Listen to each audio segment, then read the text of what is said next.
Hi there and welcome to the Laravel Bootcamp. This course is meant to be your first look into what Laravel is and what it has to offer when you're building web applications from start to finish. But before we even start writing any code, why don't we take a look at what we're going to be building? So this is Chirps. It's a friendly micro-blogging type platform where users can post little short messages. We'll call them chirps, and you can see what others are saying, edit, delete them, everything you might expect from something like this. You can think of it like your own little Twitter, just with fewer billionaire buyouts. So this is hosted on Laravel Cloud. That's chirper.laravel.cloud for a real online live demo. And throughout this course, we'll walk you through how to put your own version of Chirper on Laravel Cloud as well. So we'll be building authentication, being able to sign in or register accounts. And when you do sign in, you have the ability to edit or delete past chirps. But like you might have seen, you only have that ability for the ones that you've created once you've logged in. So artisans, let's get started.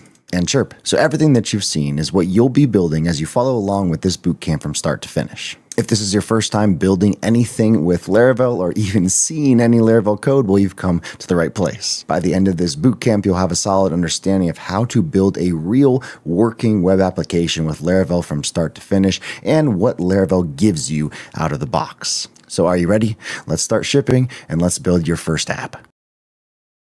Let's start by setting up your first Laravel project. To do that, we'll start at the documentation at laravel.com. So whether you're on Mac OS, Windows, or Linux, Laravel.com's documentation has clean instructions and a one-line command that you can paste into your terminal to get started. What this does is if you don't have PHP and Composer installed or even the Laravel installer, this will install all of that in one simple command for you. Since I already have it installed, I'm going to skip this step. One easy way to see if everything worked is if you type php-v for the version of PHP that we just installed, or even the Laravel-v, which will say that, hey, you have the Laravel installer, and in this case, I have 5.17 up and running. Now, I will note that if you did have PHP and Composer installed previously, you could use this Composer global require Laravel installer command to get this up and running as well. After running that command, you might have to quit and restart your terminal session in order to make sure everything that it installed is available for you globally. I'll go ahead and do just that. And so we're ready to go. I have a code directory that I like to put all of my projects in, but you can run the Laravel installer wherever you see fit. I'm going to type Laravel, new, and then I'm going to call this Chirper. We're not going to use a starter kit for right now. And while we won't be touching testing in this course, I'm just going to leave it with the default options. Again, we're going to use the default options for this course, so SQLite is perfect. And you guessed it, we'll stick with the default options, so running npm install in order to install the JavaScript dependencies for our application. And look at that, the application is ready in the Chirper directory. So we're going to move into that directory with cd chirper. I'm going to clear out this terminal, and you might have seen that last note. In order to get this application up and running, we can use Composer run dev. What this does is it kickstarts the development process, the development server for us. So not only do we have our assets ready to go at a specific Vite port, but then we also have our app URL for this Laravel application. I'm going to open this up in our browser. And there we go. We're using Laravel 12 for this current version of the Laravel Bootcamp. With our Laravel application up and running, why don't we take a look at the code that the Laravel installer generated for us, even without selecting a starter kit. I'm going to be using VS Code as my editor of choice for this bootcamp, but the good thing is it doesn't really matter. You can use any text editor or IDE that you like. Laravel works great with all of them. Some popular choices include things like VS Code and Cursor, both of which have their own extension specifically for Laravel. This is the Laravel official extension. It works great with VS Code or any kind of VS Code forks like Cursor. If you prefer a more dedicated IDE, PHP Storm is a favorite among PHP developers and Laravel developers, but no matter what you pick, you're set for a smooth ride. Even PHP Storm has its own Laravel IDEA plugin, which is free for users of PHP Storm. Before we get any further, I do want to take a quick time out to talk about Laravel and AI. Laravel is designed to work beautifully with AI assistance. In fact, the framework includes Laravel Boost, which is a powerful tool that bridges this gap between AI coding agents and Laravel applications. It detects what is installed in your application and then allows those AI assistants to then work with it effortlessly, while providing documentation as well as just being able to interact with your Laravel application the way you expect you would interact with the Laravel application. So while I'm not going to have any AI assistance or even AI autocomplete turned on for this course, AI and Laravel does make a fantastic pairing. And if that's something that you would like to do, I would recommend checking out Laravel Boost, but it's not going to be an integral part of this course. You can ask AI to help explain some of these concepts and debug issues, and I might make notes of where Laravel Boost helps when we're building out this application. But just remember, the easiest way to learn is being able to write it out yourself, or at least have a better understanding of, if AI assistants are writing this for you, how does it actually work? Now, as we get back into it, I do want to give you a quick high-level overview of the project structure that the Laravel installer generated for us. We have our Chirps directory. That's where we installed this application. And in here, we have app code, and this is where your PHP code, things like models and controllers, are going to go. We'll talk a little bit more about those as the course progresses. Then I want to direct your attention to this resources directory. This is where your views are going to go. In this case, where does your HTML go? You can think of these blade templates as HTML with a little bit of extra magic and superpowers on top. And then we have this routes directory.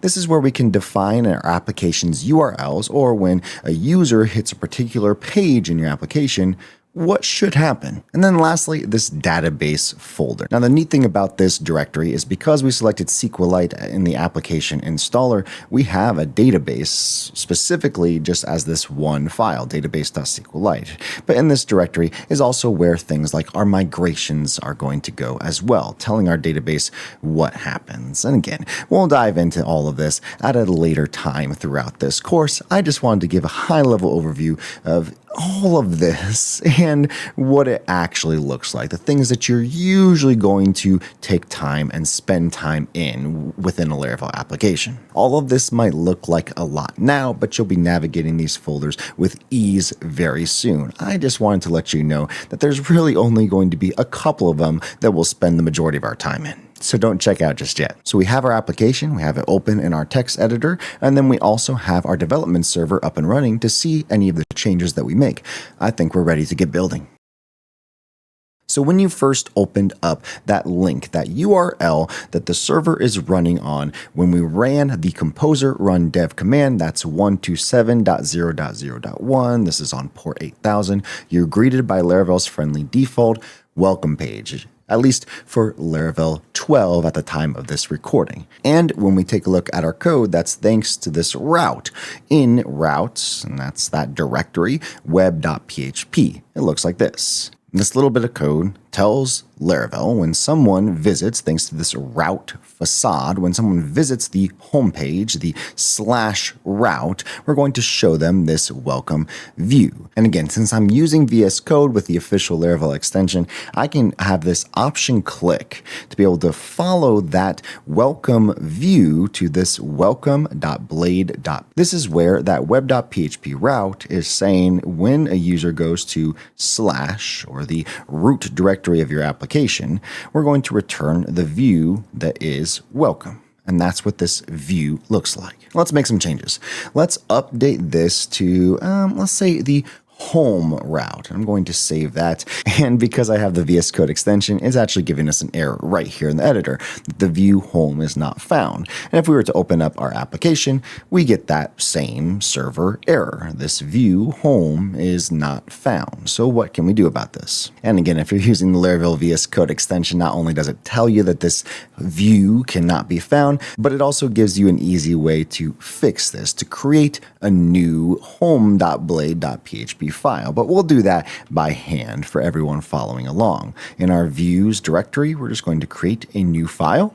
And I'm going to call this home.blade.php. Now, we're not going to get an error anymore, but if I was to go back, it's just a blank page. So why don't we go ahead and create this home view. Now, I'm just going to paste in the entire code so that we can get this up and running as quickly as possible, and we'll walk through it step by step. If you're following along on the Laravel Learn page, you can find it below this lesson. If you're not following along on the laravel.com/learn page, that's a great place to find this code. Now, a couple things to note is that Blade is just HTML.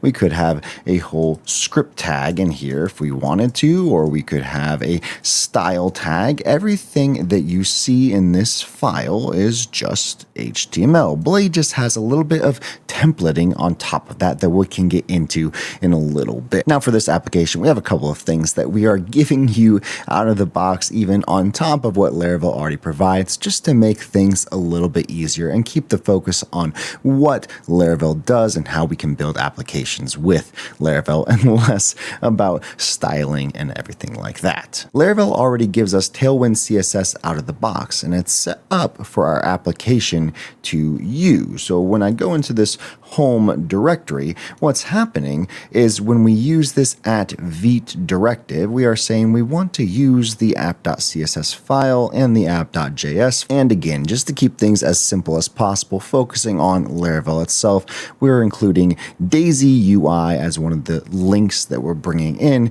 mostly to be able to have some styles out of the box. It uses Tailwind CSS, so we're just building on top of what Laravel already gives. You can see here that we have this data theme of lo-fi.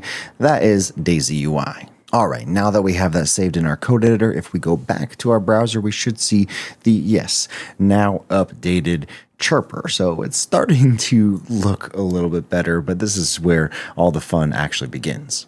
All right, we have this HTML file here, our home.blade.php, and you can imagine this would get a little bit complex, because if we were to use additional pages, like say a sign in or sign up page, we would copy everything and then add it to a new sign in page, and then change the things that we need to change. But then if something small changed, we needed to change on everything. This is where Blade layouts, or in this case, a layout component that is a Blade file, this is where those come into play. You can take your content from these views, and then that gets injected into the layout via this special slot variable. It looks something like this. And so what we're going to do is we're going to create a new layout component to take everything here, let's say everything in this main div, and push it into a slot. So any new page that uses that layout then automatically gets all of this extra stuff attached to it from the get-go. What we can do is in our resources folder, in our views, we're going to create a new folder, a components folder. And in that components folder, this is what Laravel looks for. We're going to create a new layout.blade.php. Now, for right now, I'm just going to copy all of this and put this in layout.blade.php. And in this main class, I'm going to take this out and add this slot variable. So that way, anytime we are using this layout.blade.php, it's going to use all of this, including the HTML document, the head, the vite, as well as any other additional things that we add to this file, and it's going to pass it into this slot. So basically, any other stuff that we add to a file in this layout will be put right here. So that's what we're going to do. In home, we're just going to take all of this. Actually, let's just copy this within the main div. I'm going to replace everything. We're going to say x-layout. And then I'm going to paste everything in x-layout. And this is wrapping this up.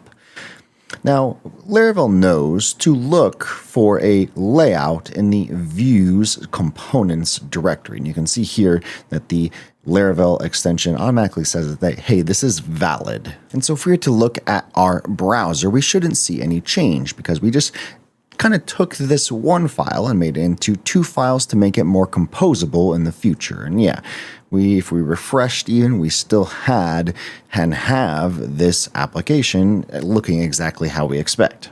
We're going to do one more thing.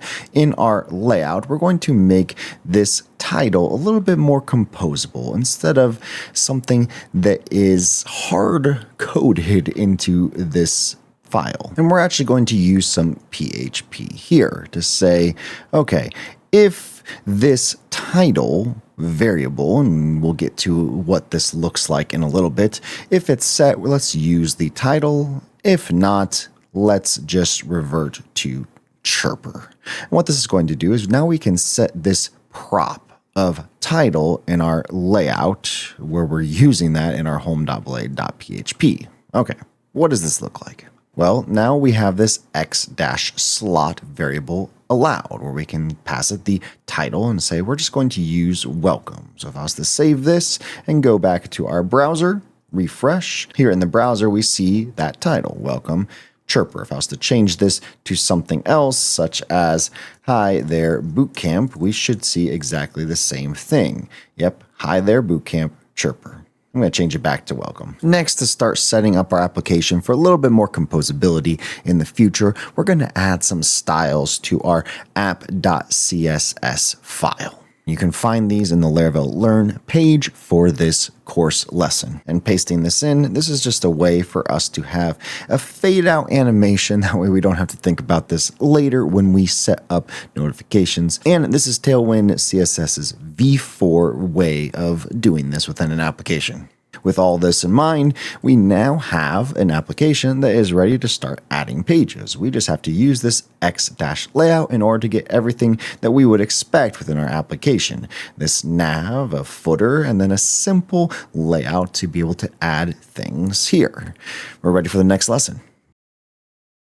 All right, congratulations. You have your first Laravel application running locally. We used Composer Run Dev to set up our local development server, and then we used layouts to compose what the start of our application should look like. We haven't really touched Laravel just yet, but don't worry, we'll get there. Laravel is about the whole package of an application from start to finish. But what good is an application if you only can see it in your browser on your machine? Why don't we get this Chirper application live on the internet with Laravel Cloud? It's the easiest way to deploy a Laravel application, and it's made by Laravel itself. There's a few things that you'll need, or at least knowledge of things that you'll need before we deploy.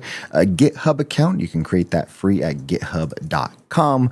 Some basic Git knowledge, we'll walk through those commands together, and then your Laravel application from previous lessons, so you should have that ready to go. Now, it's possible your machine does not have Git installed.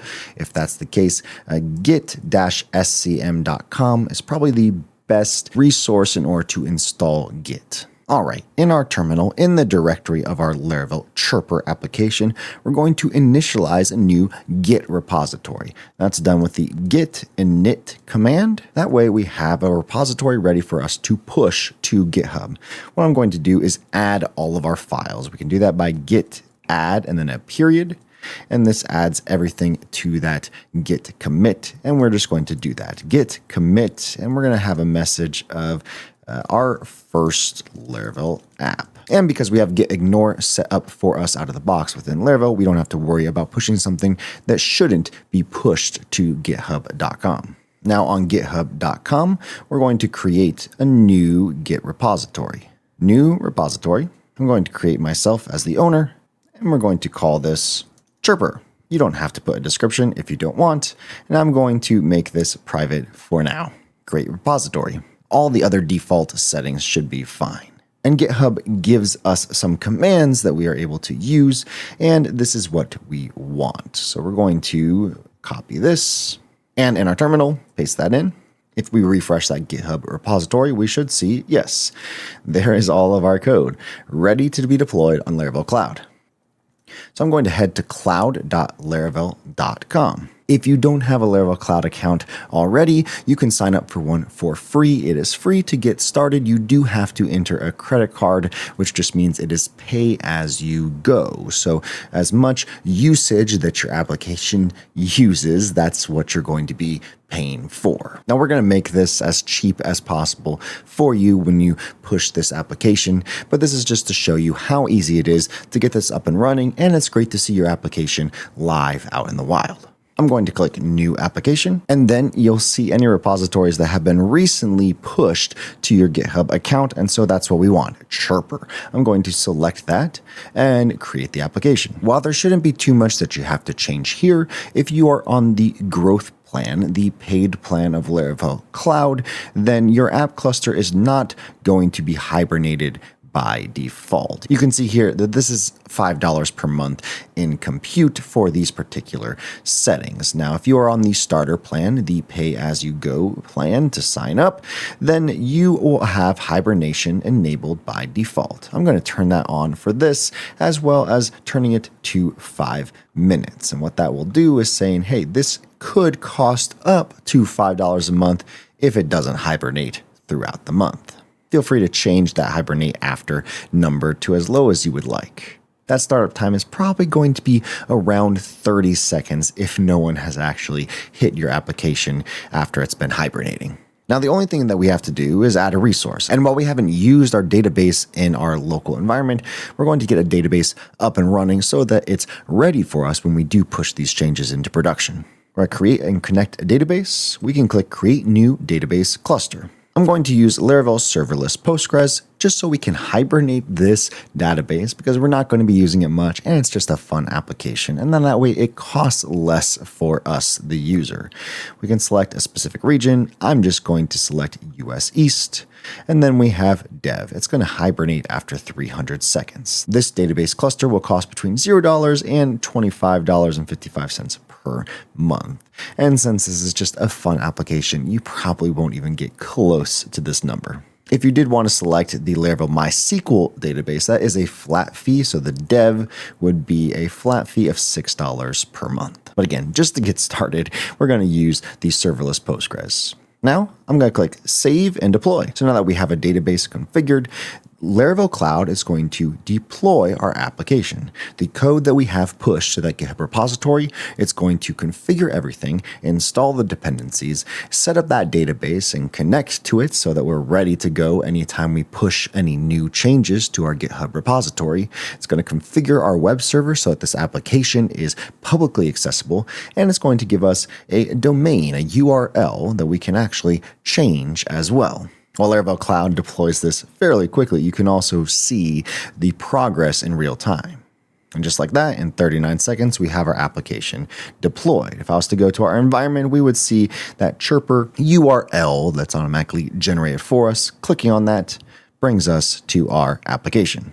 And there we go. This is our application deployed to the cloud, and it looks identical to our development server. The neat part is Laravel Cloud has already set up this magic for us. So anytime we make any change and deploy it or push it to GitHub, Laravel Cloud will grab those changes and make that available for us in our public version. So why don't we do that right now? In our code, I'm just going to add another line of code right here that says now this is live on the internet. And if we were to take a look at our local version, yes, we see this is available. But what we're going to do in our terminal, we're going to say git status just so that we know, hey, there is something that needs to be pushed and changed. I'm going to add this new change and then commit it to say our first cloud auto deployment. And we're going to push this change. So what Laravel Cloud is doing now is it's taking that change and then adding this to the new Laravel Cloud deployment. We can see that happen live at cloud.laravel.com. You can see here our latest deployment is getting ready to be pushed up. I can go into Chirper and see that happening in real time as well. And then once this has completed, again, in just under a minute, we should be able to refresh our live page and see that change. It's as simple as that. So we've taken our code and put it onto GitHub using the Git version control. It's there ready for deployment as well as safekeeping and collaboration. And then we push this code through that GitHub repository to Laravel Cloud. It's a live application that now exists on the internet for your friends, family, and loved ones to see. And the great thing is because of those automatic deployments, anytime you push new changes to your GitHub repository, more features that we add throughout this bootcamp, those changes will automatically be updated live on your site. Next, let's look how Laravel organizes code with what's known as the MVC pattern. What is MVC? Well, right now, your route in this web.php routes file, it's doing everything. It's handling the request, it's preparing data, it's returning a view.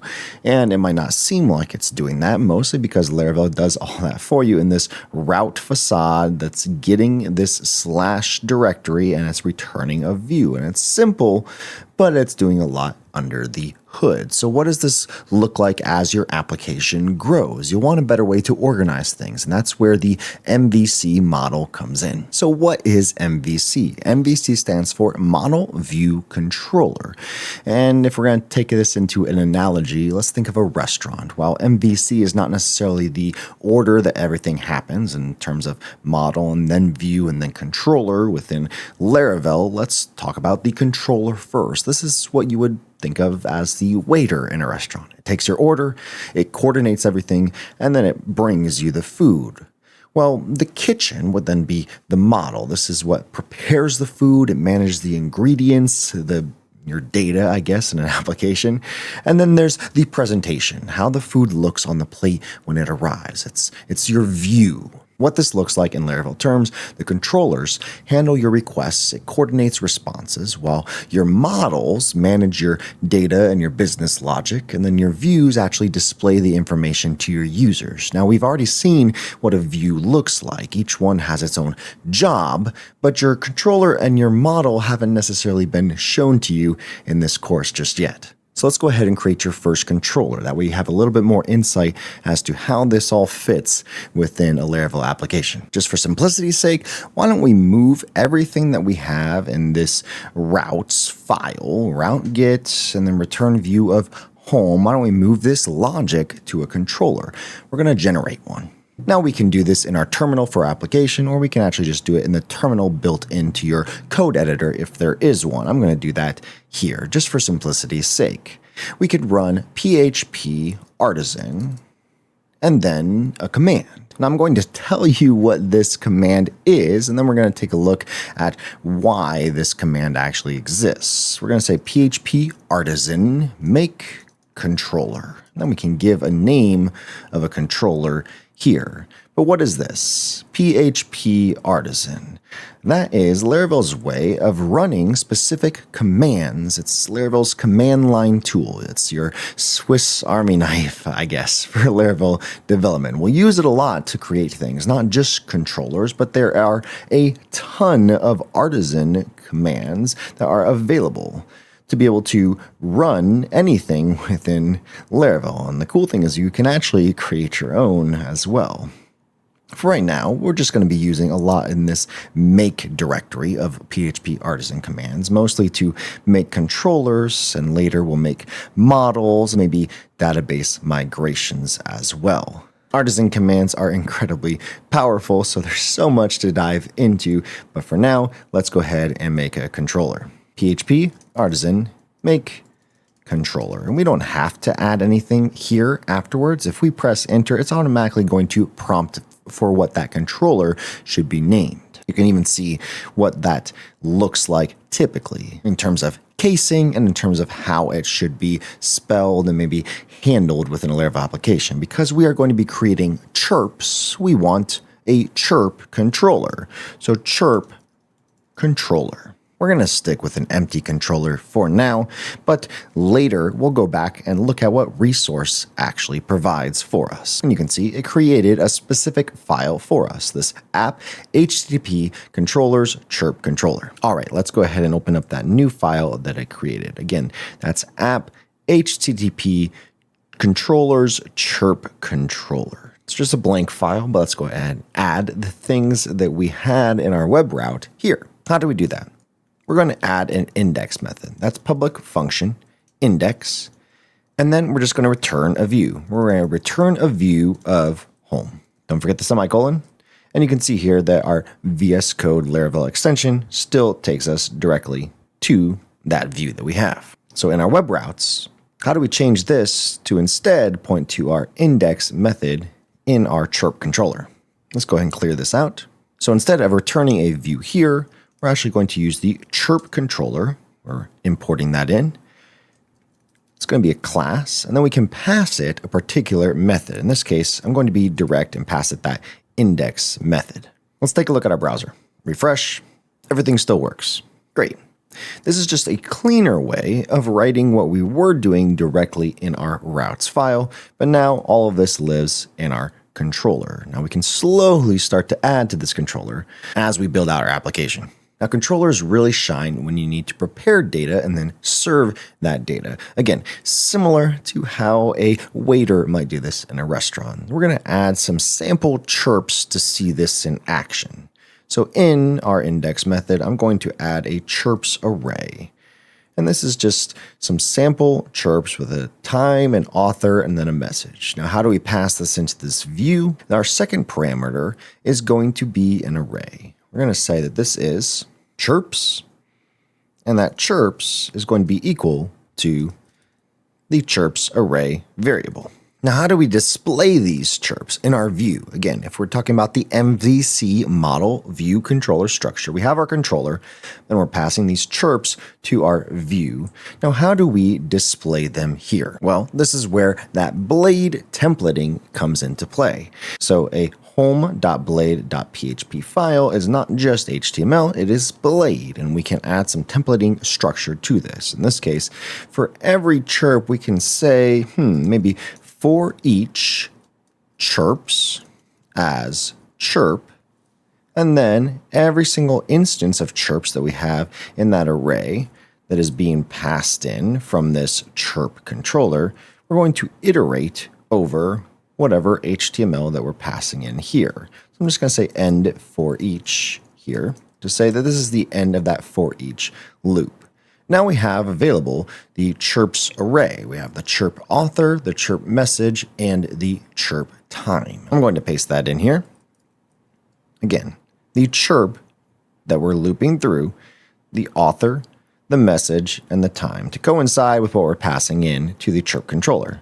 Let's see what this looks like in our browser. All right, that looks pretty good. Now you can see how our controller is going to allow us to pass additional data to different views, and we can also have different methods. So let's take a look at what that looks like. What I'm going to do is I'm actually going to copy all of this and delete this chirp controller, because when we used that initial method to create a controller, we just selected empty. What happens if we then create a chirp controller that is a resource controller? This is what you might typically use in a standard MVC structure, model view controller. This resource allows for an optional model that you might have. We don't have a chirp model just yet, so I'm not going to select anything there. Now, in that chirp controller, we have 7 different methods: the index, create, store, show, edit, and update, and destroy. These are all methods that you would probably typically use within any standard MVC application. Just a hint, anytime we use an artisan command, we don't necessarily need to leave it blank. We could write chirp controller and then even pass it additional options or parameters. Most artisan commands have this ability where I could pass it as the resource and it would automatically complete what we just had completed for us. Now you might start to see how each one of these 7 different methods that we have within a resource controller can be used within our application. For example, the index, it's displaying a listing of all resources. It's listing all of the chirps, this home page. The create method might be showing a form to create a new chirp. In our demo application, we're doing this on the same page, so we likely won't use this. The store, where we're creating and saving a new chirp. The public function show to be able to display one single chirp. edit, displaying a form for editing a single chirp. Update would be to update that single chirp. Then destroy, deleting a chirp. We're going to be using most of, if not all of these, eventually throughout our application. But for now, we're just using the index method. So to recap, here's what happens when someone visits your site. This route, this slash parameter, this root of your application, is then going to pass the chirp controller, specifically the index method of this chirp controller class. The controller prepares the data. It's weighting our table to decide how are we going to present this data. And the controller passes all this information to the view. In this case, that home.blade.php, where that view then renders that HTML with the data, and then the user sees this page. So why does all this matter? Well, right now we're using fake data, but imagine when we have thousands of real chirps in a database. The controller that we just set up, it's going to decide which chirps to show. It's going to take our order and then decide how to present them. The model, which we're going to learn about in the next lesson, it fetches them from the database. Then the view, that home.blade.php, at least for our index, displays them nicely. So each piece has its job. In the MVC structure, model, view, controller, your code stays organized, and then future you will thank current you for how things are organized and displayed to your user. So in our next lesson, let's start working with real data to see how your app might remember things permanently. All right, we have these sample chirps that we're passing to our view layer. Again, this is our controller, the C of the MVC structure, and we're passing this to our view layer. But these chirps are just hard-coded values that we're passing from this controller. They don't actually exist in the database. So when you're creating an application, when you're putting it out onto the web, most of the time you need a database in order to save things that can then live forever, or at least until someone deletes their chirp.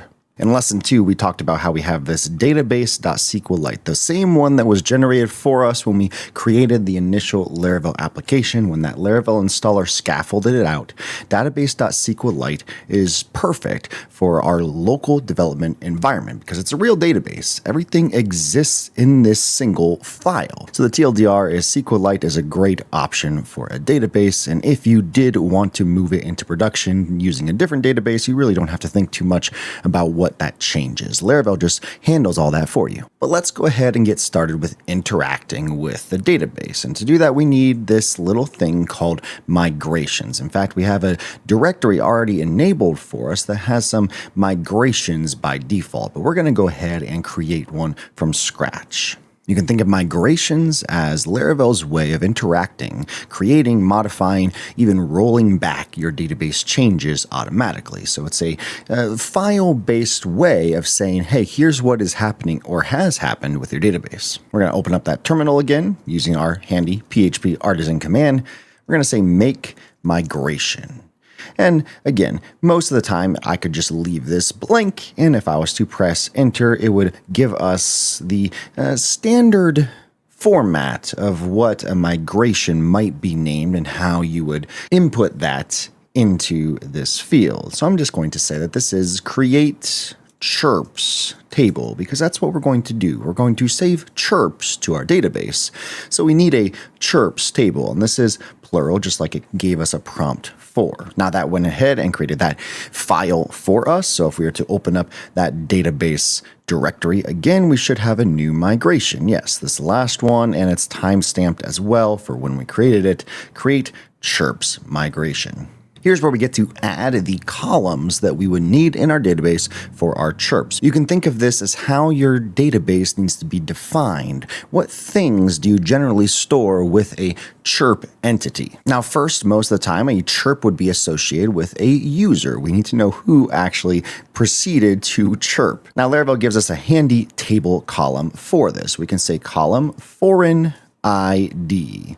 And now here is where we can pass in the ID of another column in our database or another table in our database. For example, I'm going to say this is the user ID. And I'm going to make this nullable. Now, this isn't recommended in a production database, but just so that we can continue moving forward with our application, we don't necessarily need a user just for testing purposes. We want to be able to create chirps, edit them, delete them without having to worry about authentication. We'll get to that at a later lesson. And then I'm going to say that this is constrained. What this does, you can see this right here, it creates a foreign key constraint on this column referencing the ID column of the conventionally related table. What that means is it's grabbing the user ID and then saying it's going to exist within the user model, the user table within our database.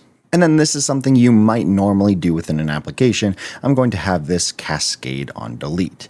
Now, what does this mean? It means that anytime a user is deleted, their chirps are then deleted too. All right, that's the most wordiest column in our database migration for here. So the next ones are going to be simple. We just need a string. And in this case, this is just what it says. It is a string of characters that we can enter into our database.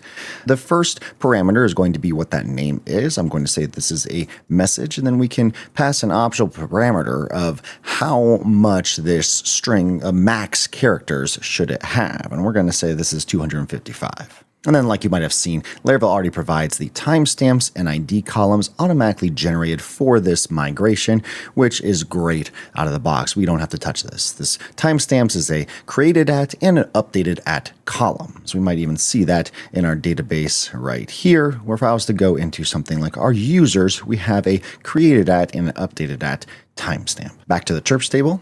Now, how do we make this migration file that we created actually then exist in our database? Well, it's simple. We open up our command line again and we type php artisan migrate. And you see here, it created that chirps table, or actually it ran the migration, which in turn created the chirps table. This is a schema that created the chirps table with these particular columns.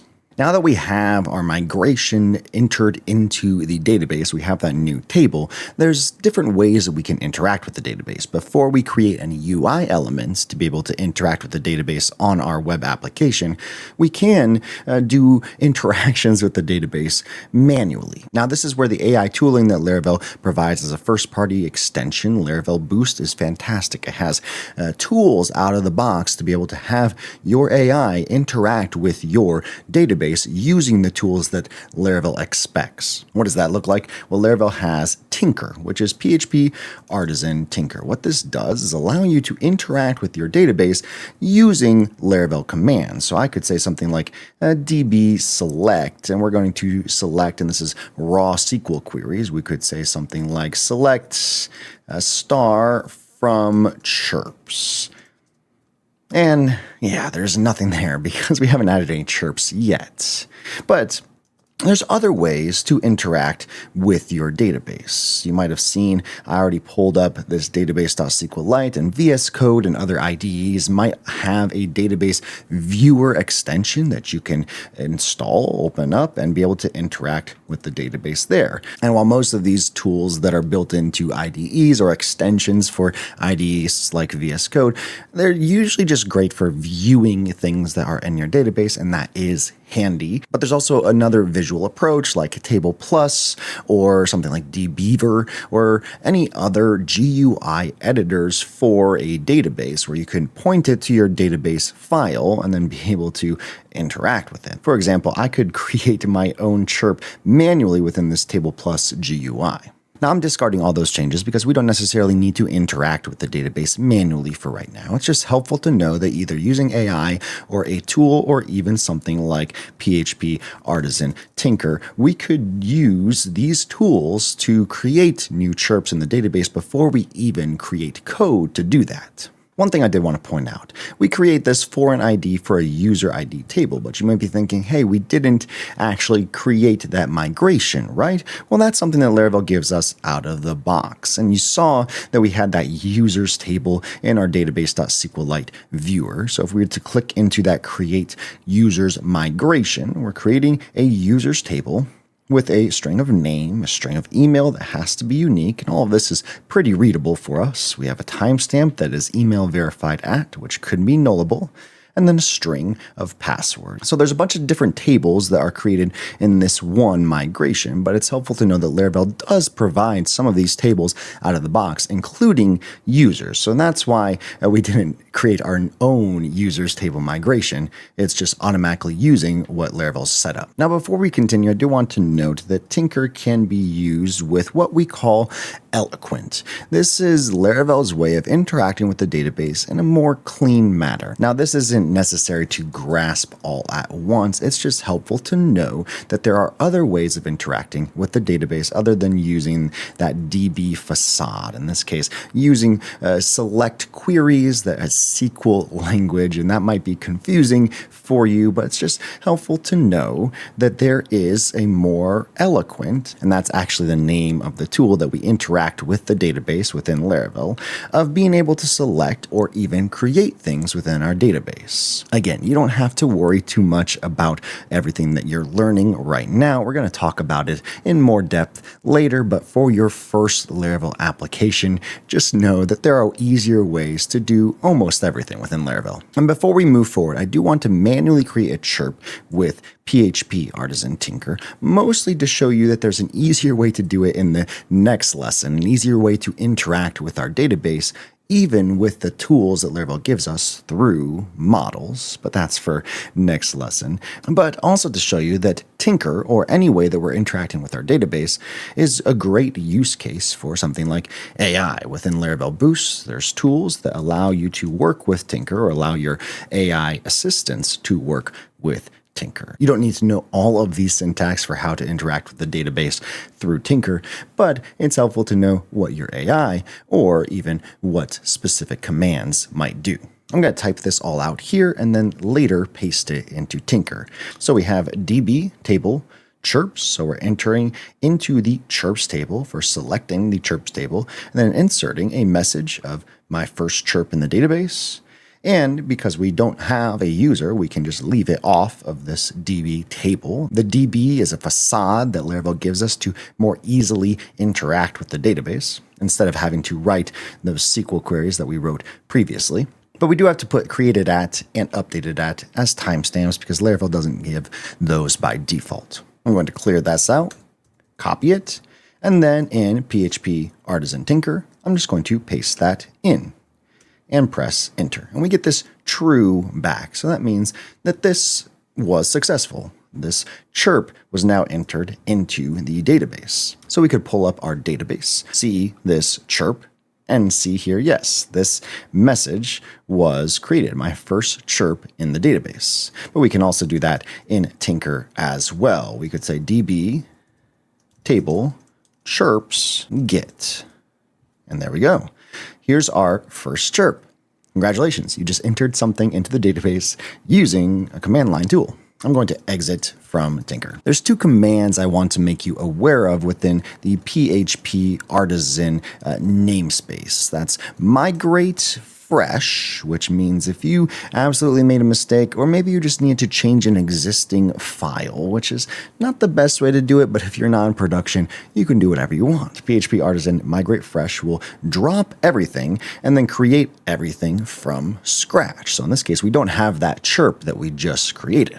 Another one would be PHP Artisan migrate rollback. Now, if we created a new migration, in this case, maybe the Chirps table, and we wanted to roll that back, it would run the down structure. If I was to go into that Chirps table migration, we have this down structure. And here, this is going to drop the Chirps table. It's going to run this migration if we ran this migrate rollback. So if I do that, because we ran everything, we now don't have anything in our database. So I'm going to run PHP Artisan migrate again. So you now have a real database with the ability to create real things in that database, in this case, Chirps, because we gave it a table, we gave it a proper structure, in this case, a message, and then a relationship to users. And next lesson, we'll dive into what does that relationship actually mean? This is where that M of MVC comes into play, the model structure. So if you've thought that this is a little bit confusing because working with queries and stuff like that within a database can be a little bit confusing, next lesson is going to make everything a lot easier. So stick around. Like we explored in the last lesson, now that you have a database, there's a number of different ways that you can interact with that database. You can use a GUI like Table Plus or dbeaver to interact with your database, even insert new things, delete things. That's a little bit more hands-on, where you have a more manual approach within PHP Artisan Tinker to use maybe raw SQL, which sounds a little crazy and a little strange and maybe a little scary.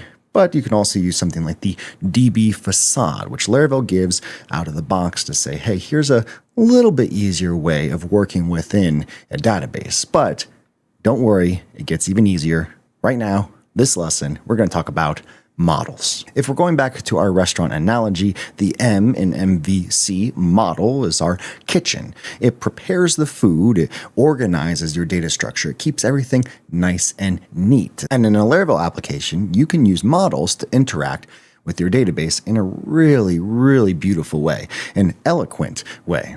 So as you can see here, I'm going to zoom out a little bit. We already have a model created for us. That's the user model. So why don't we take a look at what this actually looks like? There's a few things I want to point out. First, there's things like it can use specific things within Laravel, like has factory or notifiable. We won't dive into either of those this course, but it's helpful to know that there are things that can interact with a model as a whole. Next, we have this fillable array. This is just to show Laravel that people can, within your application, enter a name, an email, and a password into this table in your database. And so this fillable array is the one that we're going to focus on as we create a new model for our chirps. There are other additional arrays like hidden or cast, and what this does is allow you to interact with your model in even more depth. We won't touch those just yet. So let's go ahead and create our own model. Opening up our terminal again, PHP Artisan, make model, and then we're going to pass it a singular capitalized name for our model. In this case, chirp.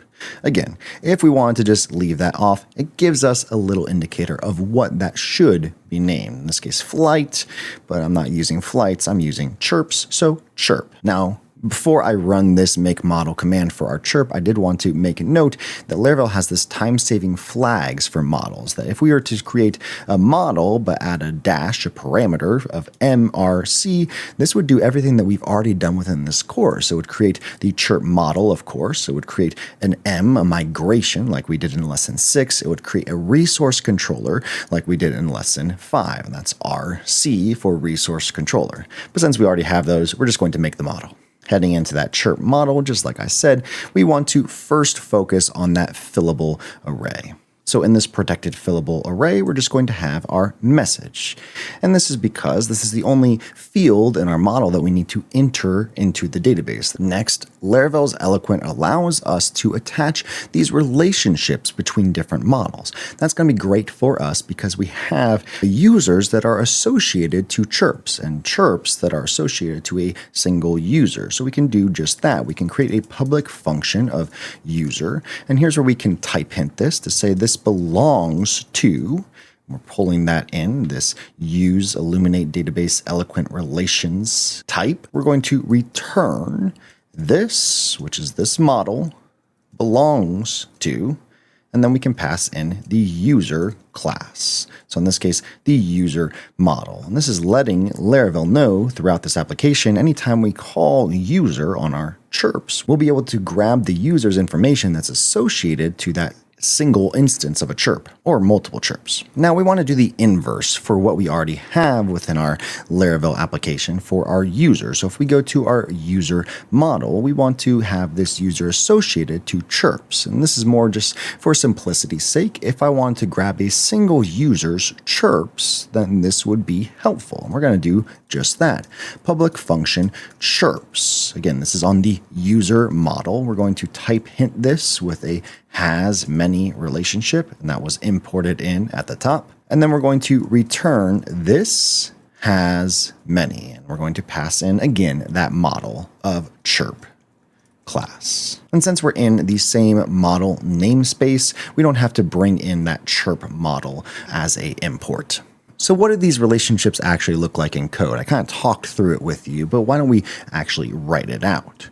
If I want to grab a Chirps user, I could do this, or this is a chirp, and I want to grab the user. And this would give me something like, hey, this is Josh, who is the user. Again, this is just handy to know how all of this fits together. So in PHP Artisan Tinker, and again, well, this is just muscle memory to be able to learn how Tinker works and how our model works. You could do this with something like AI or even within a graphical interface to create these new users or maybe even chirps associated with the user. But this lets us know how our model's relationships also work as well. So if I wanted to create a new user, we could use the user namespace, the app/models/user namespace, and we want to create a new user. Now, here's where we can input the name of Josh. We can enter the email, and maybe this is josh@laravel.com, and then we could enter the password. Now, Laravel gives us a easy way to enter a password without having to encrypt it ourselves. We can do this bcrypt function where I'm going to then enter my password. And then we'll just say that this is a testing password. And then we're going to close this out. So there we go. We have our new user. So now this user can have chirps associated with it. So why don't we do that? We already have the user. So now I want to create a new chirp. So let's say a new chirp is going to be from the user in this PHP Artisan Tinker session. We want to say that they're chirps. I want to create a new chirp for this user. And the message is going to be, this is a new associated chirp created by Tinker. And again, close that out. Oops, I had that backwards up there. So we need the bracket and then the parentheses. There we go. This is a new associated chirp, and it's automatically attached to the user ID of 1, the user that we just created that is then in our user variable. So why don't we see what this actually looks like? Now using that relationship, we can echo out the chirp user name. Oh, that's Josh. That's awesome. It's simple as that. We don't have to make a fancy SQL query in order to grab that name and then be able to make sure that that's actually our name. It just works because we created that relationship. And of course, we can use our model in different ways too. We can say that the app models chirp, I want to grab all of the chirps. Well, it's as simple as this. We're grabbing all of the chirps. We just have one in our database, but that's neat to know that within one line of code, I can get all of the chirps, all of their information, the users that are associated with them. And we can do the same thing. And instead of all, we can say even the latest, and we'll get those as well. And this is the same thing, but it would get the ones most recent first, where if we had multiple chirps up here for all of the chirps, it would show them in chronological order, the order that they were created rather than most recent first. And all of this is going to be extremely helpful as we start building out our chirper application, because you need all of these queries. You need these eloquent model relationships, as well as knowing, okay, how do we get the latest chirps actually sent to our view? I'm going to exit out of Tinker. Now let's go ahead and update our controller with our real data now. Because if we remember, in our chirp controller, we were just passing in fake chirp data. Well, instead of this chirps array, why don't we actually grab the chirps from the model? We can say chirp, we can bring in that model right up here, use app models chirp, and I want to say, I want to grab all the chirps with the user. This is so that we can eager load that user relationship, and it prevents n+1 queries. In that case, having to query the database multiple times for things that we already have. We want to grab those chirps via the latest. Let's say we want to take 50 of them, maybe. This is so that we don't have all of the chirps loaded on one screen. There's other ways around this, but for now, this is going to be the easiest. And then we're going to get those chirps. And we shouldn't have to change anything else because we're still passing that chirps variable to our Chirps home. So there's a few things that we need to change in order to update our view to accept this real data. First of all, it's not an array anymore. It's an actual model, and that's going to look a little bit different. I'm going to paste this in, then we'll walk through exactly what changed. First, I changed things to for else. This is a little bit easier, but mostly so I can teach you something new. For else, this says for else all the chirps as chirp. This still exists in the same way, but if it's empty, then we can show an empty state. There's no chirps yet. Be the first to chirp. And then everything that we would have passed as an array in our PHP now is the chirp message. This is associated to that model now. Chirp created at, and this is a cool little Laravel helper diff for humans, which is going to tell us how long ago did this actually happen, that specific date. And then this is just showing that it's going to say the username if that user exists. Otherwise, it will be anonymous because, again, we have the ability, at least right now, to say that no user has to create a chirp. We can create one without having an authenticated user. So what does this look like in the browser? Well, it looks like this.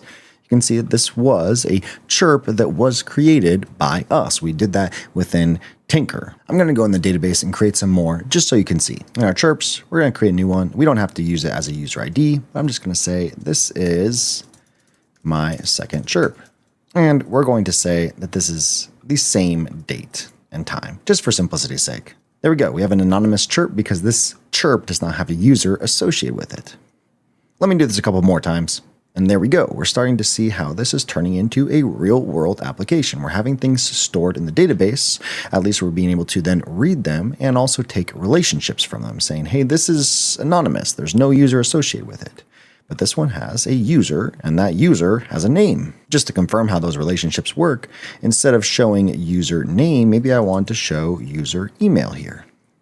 And there we go. There's the email that I entered for my user that I created. So now your app has real data. You have chirps that are in the database, but you now have an easier way to work with those chirps using models and specifically using Eloquent within Laravel to query that data, but also write that data as well. And those relationships between users and chirps is something that's going to make this application a whole lot easier in the end, and every application that you make within Laravel. So next up, let's clean up our application a little bit, get some UI niceties in there, componentize some things, and then get our database and our application ready for users to start entering their own information. All right, our application is starting to take shape, but it looks pretty basic. This is the start of having our full Chirper application, but let's do a little bit of transformation, a little bit of TLC. We're going to add some user avatars, format some timestamps, and then utilize Daisy UI's components to make this look just a little bit nicer. The first thing is this home.blade.php is great, but it'd be nice if we could get every chirp as its own component. So that way we can only have one place that we're modifying just the chirps that are being shown. So in this case, this whole card right here. Again, we can create components within the components directory. I'm going to create a new file that says chirp.blade.php. So let me go ahead and paste in this chirp component, and we'll talk through some of the things that we changed. So here's pretty close to what we had previously, but now we're just making it a little bit cleaner. Now, if there is a chirp user, we're going to use this avatars.laravel.cloud, which is a free service to have these neat little gradients for you whenever you're needing these avatars that we're having for our application. We're just passing in the user email to generate them specifically for that user. And then we have a default one for anonymous users. Now here's the neat thing with Blade components. We can pass in a prop, in this case an array of chirps, or in this case a chirp model, a chirp instance of an Eloquent model. And this prop then allows us to access the chirp user or chirp user name or things like a chirp created at or chirp message when we use this component in our view. And that's what we're going to do in our home view. So in our home view, we're going to, we can clear this out, but I might just replace everything. And let me paste this in. And so here we still have an empty state. We changed that up a little bit to make the styles look a little nicer, but we are passing in a new component, that xchirp component that we just created. We're passing in the prop, and in this case, that's what a colon indicates. It's a prop that we can pass into the component of the chirp. So we're still looping through all the chirps like we used to before. We're just looping through it in the instance of a component. Let's see what this looks like in our home page. Great, I cleared out some components, and so we just have anonymous components for it right now, but this is looking pretty good. So now that we're cruising along, why don't we get some more sample data without having to open PHP Artisan Tinker every time we want to do that? Laravel gives us an easy way to do this with something called seeders. If we search for seeder in our application, we have this database seeder file. And you can see here we have a user factory already created, which this just means that a new user can be created if we run a seeder within our database. Seeders are a great way to make sample data that we can then just make sure our application is looking and feeling and working the way we would expect. We can create a seeder, you guessed it, with the PHP Artisan command. So I'm going to say PHP Artisan make seeder, and we're going to call this chirp seeder. We won't get into factories in this particular course, but factories are a great way to make random data, where within seeders, it's going to be a little bit more specific. This is basically just telling our database, let's run a particular command, let's do some things within models or eloquent as we're populating the database. You can think of seeders as an automated way to run PHP Artisan Tinker commands, so you don't have to type it all out. I'm going to paste this in here. And so these are just some sample chirps, an array of chirps, and we're just saying if there are less than 3 users, which currently there are in the database, let's go ahead and create some new users with this information. Again, this is exactly what we would do within Tinker.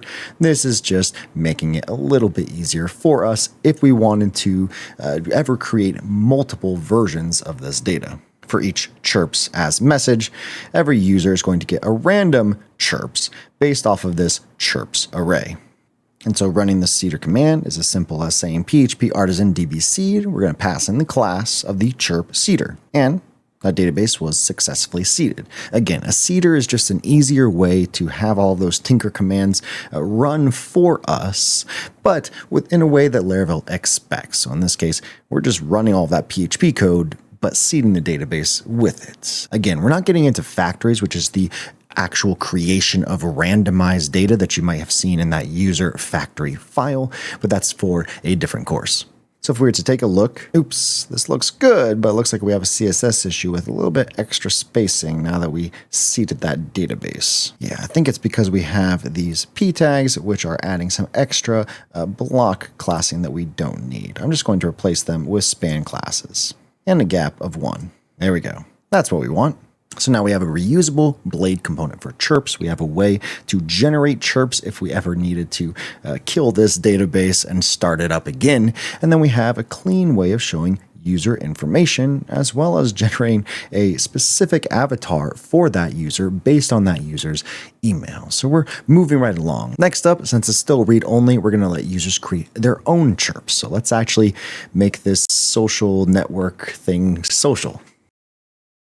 Our chirper application is showing chirps that we have stored in the database, but we still don't have a way for our users to actually create their own chirps and then store them in the database. So that's what we're going to do in today's lesson. We're going to build a form, we're going to handle the validation with that form, and then we're going to store those chirps that users create in the database, and all of it happens with the things that are built into Laravel. Now, we're still saving the actual user authentication for a later lesson, but we are going to allow our users as anonymous users to create those chirps. So why don't we add the form at the top of our feed and we can get going from there. We really just want a form right about here after the latest chirps header and then before we actually list the chirp. So I'm going to put a form there, but we're not going to wire this up. Nothing is actually going to happen when we submit this form. It's just a plain HTML form. There's nothing special about this, with one text area and then a button to submit. But yeah, there's nothing that actually happens when we hit submit. If I was to type anything here and hit submit with this chirp button, yes, the message comes up in a URL parameter up here, but we're not actually doing anything with that information on Laravel's side. So why don't we hook this up? First, I actually want to create the method that we're going to be submitting this form to in our controller. So why don't we go to our chirp controller? And this store method is going to be the perfect method to do this because this is creating a resource, in this case, a chirp. And this is what is intended for this resource controller. We already received the request information, so we're just going to validate that. This is validating the request, and then we're storing it in this validated parameter.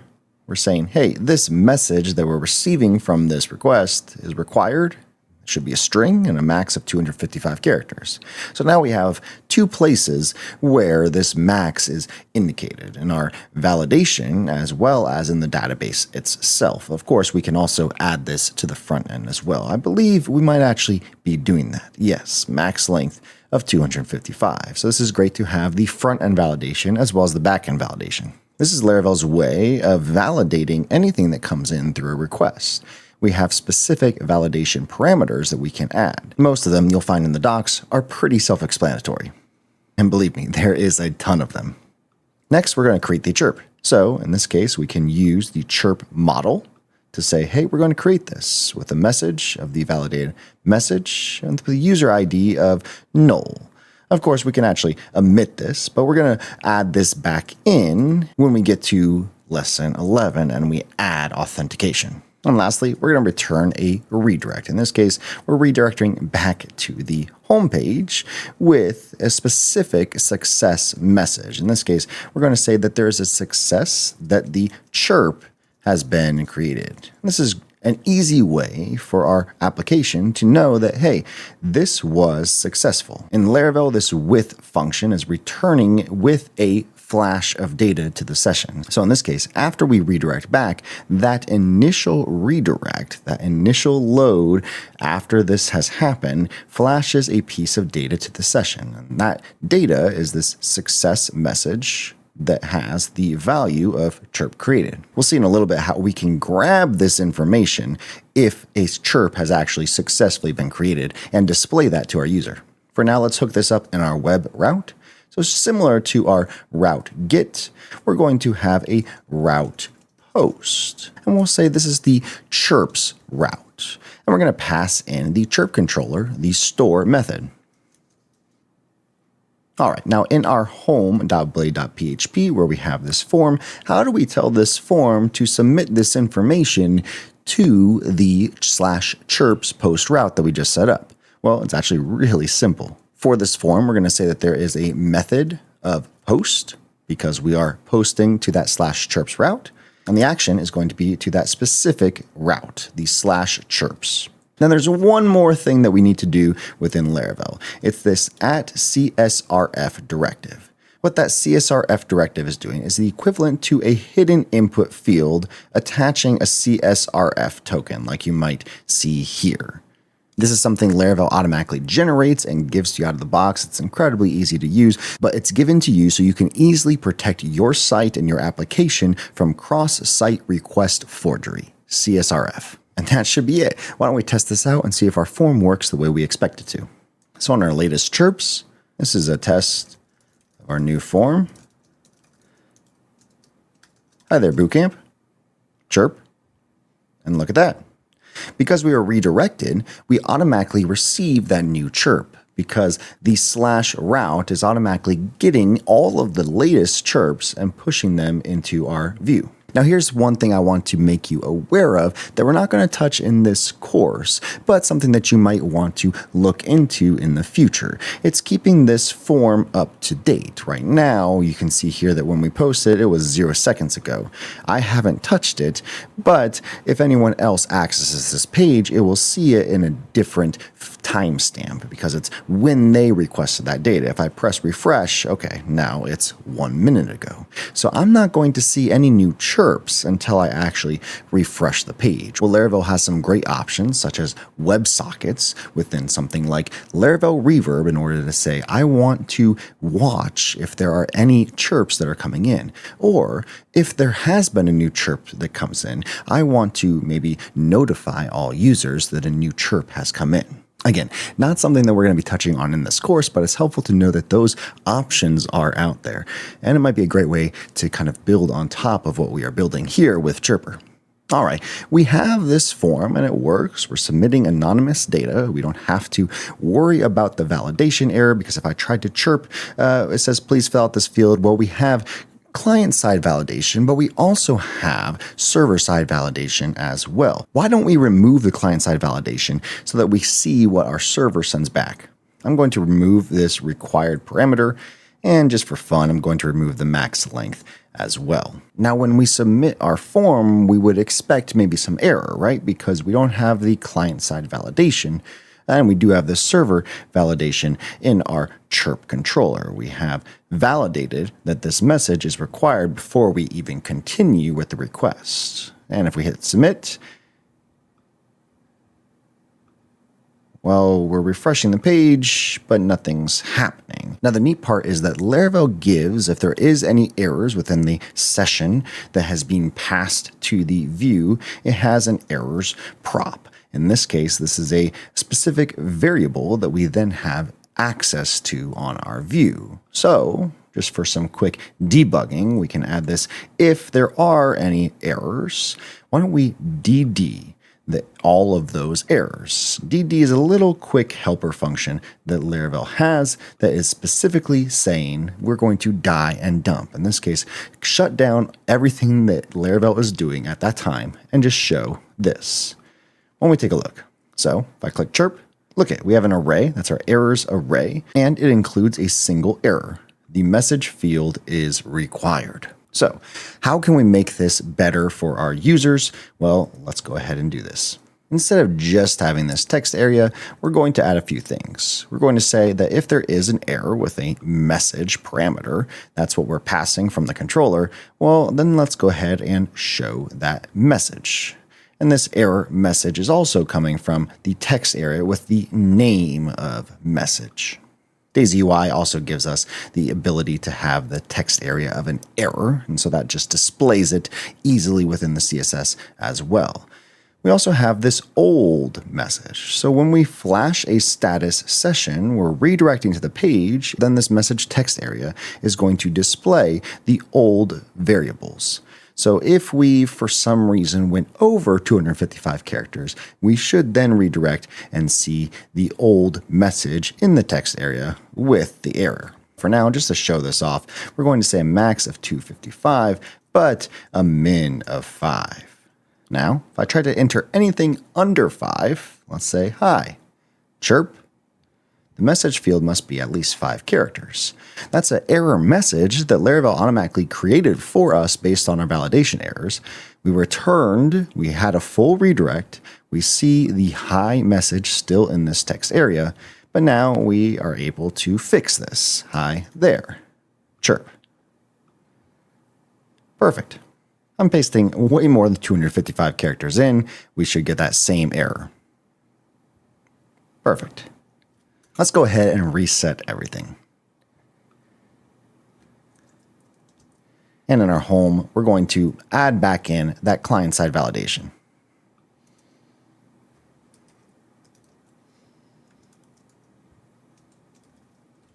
If I try to add any more characters, you might hear me hitting my finger on the keyboard. I can't because that max length is affecting this text area field.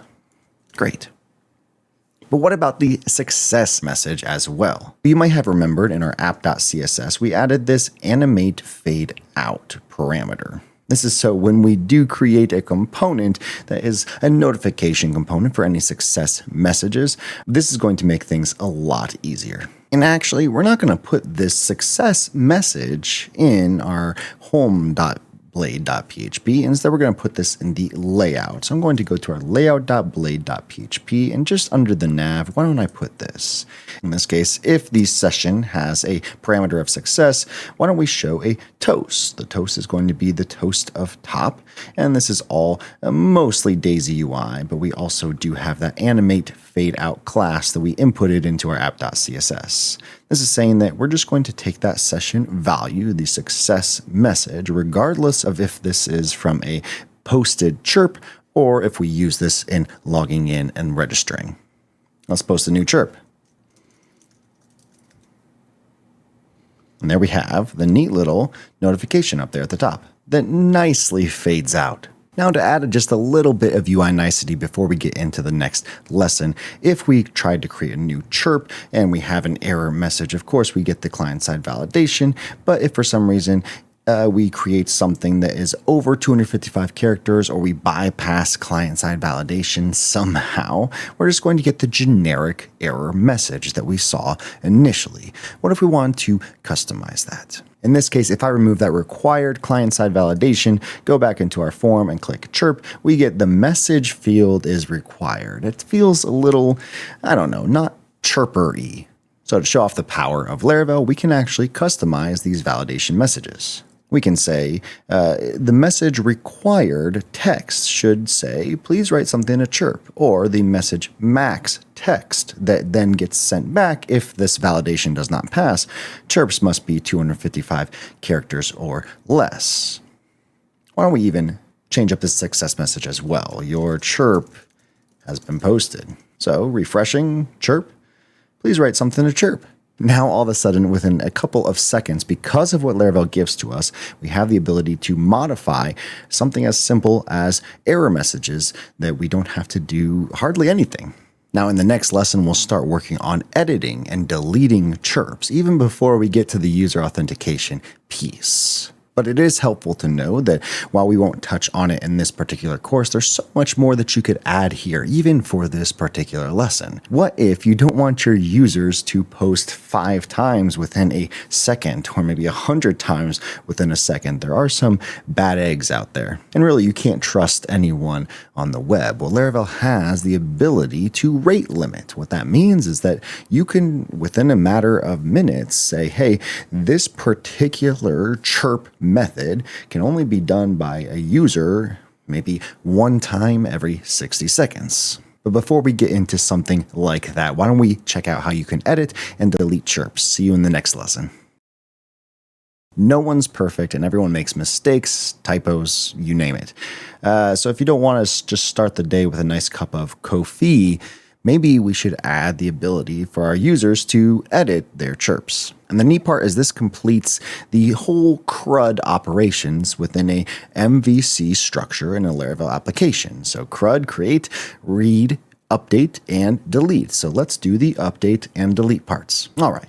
In our chirp.blade.php, that's our component for the chirp that we are looping through anytime we have new chirps. Why don't we add the edit and delete buttons first, as well as the form to do it? We just won't hook it up just yet. So this will probably go great after, probably after this timestamp. I'm just going to add this in. Now this is a edit button. We're passing in the chirp ID. Now this is helpful to know. We want to target a singular chirp, and this is a way to do that within Blade. What this looks like is we are saying, hey, we want to go to the /chirps route, but we need to pass in a chirp ID, and then we're going to edit it. We'll hook up how this works within our web route in just a little bit. Next, we do have another form. Again, we do have to pass in that @CSRF method, but this is going to be a method of delete. So we do have a method of post with a method of delete, and that is necessary because HTML forms do not have a standard method of delete, so Laravel gives us this handy directive. Similar to this route that we're showing up here to go to the edit form, for our delete button, we have the action of /chirps, and again, passing in a chirp ID. All right, this might seem a little bit complicated, but bear with me here. Most of everything that we're going to be taking a look at when it comes to editing and when it comes to deleting means that we have to do it within a single instance of a chirp. And that's why we have this whole chirp ID inputted into these routes, because we need to find which chirp we need to edit and we need to find which chirp we need to delete. So why don't we, in our web routes, we can just continue to add those route : parameters. So we can do a route get, and we can do this for /chirps/ and then we're going to add in a specific chirp ID, and that happens within these curly brackets, saying that, hey, we need a particular instance of a chirp. And then I'm going to say that this is the edits. And just for now, I'm just going to add the route put, and we're going to do the exact same thing of chirps/chirp, again in curly brackets. And then the last one is going to be route delete, and that's going to be /chirps/ and then chirp in curly brackets. Now we're going to add the actual controller methods to this so that they actually function the way we want, but this curly bracket chirp is exactly the same thing that we are doing here. This chirp within the curly brackets is what we would call route model binding. We know that we need to get an instance of a chirp, and so this just gives Laravel an easy way of saying, hey, within this we need to look for something that resembles or we can identify as a chirp.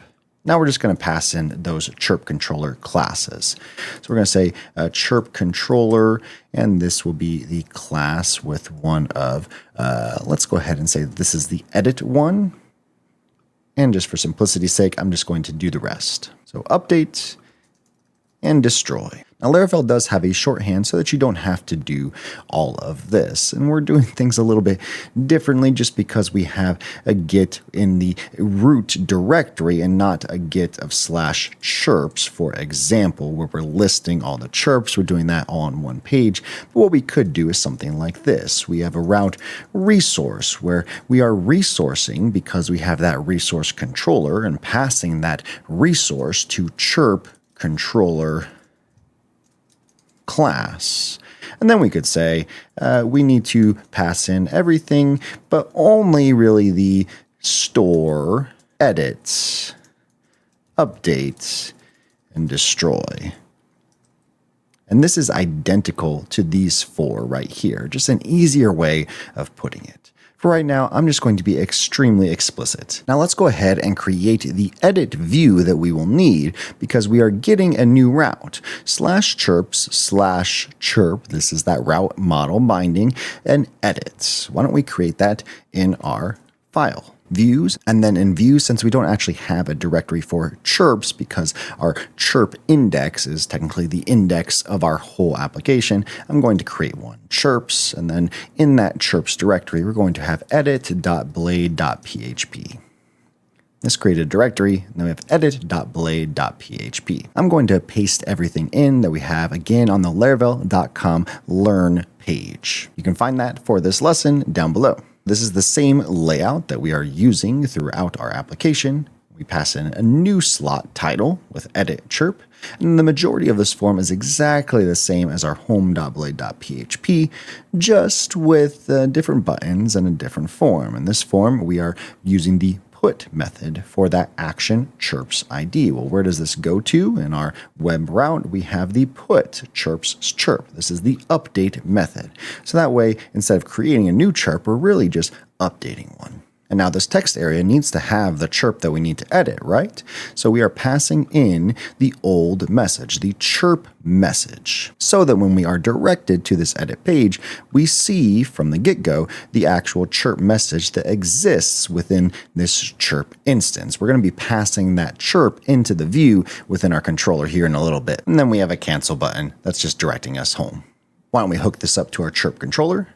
This would be in the public function edit method, which is showing the form for editing the specified resource. Again, in a resource controller for a standard MVC Laravel application, this is just best practice. So we might say here, we're going to return a view, and in that view, we're going to say that this is the chirps .edit page. And this dot is going to say that this is in the directory of chirps. Again, in our views directory, we have the chirps directory. And we're going to use the edit page within there. Now we do want to pass in the chirp, right? Because in our web route, we are getting these chirp route model binding. In this case, we need the instance of the chirp in our edit.blade.php because we need the chirp ID to be able to post back to whatever chirp we're actually editing. And then we also need the old message. What is the message of the current chirp that we're editing?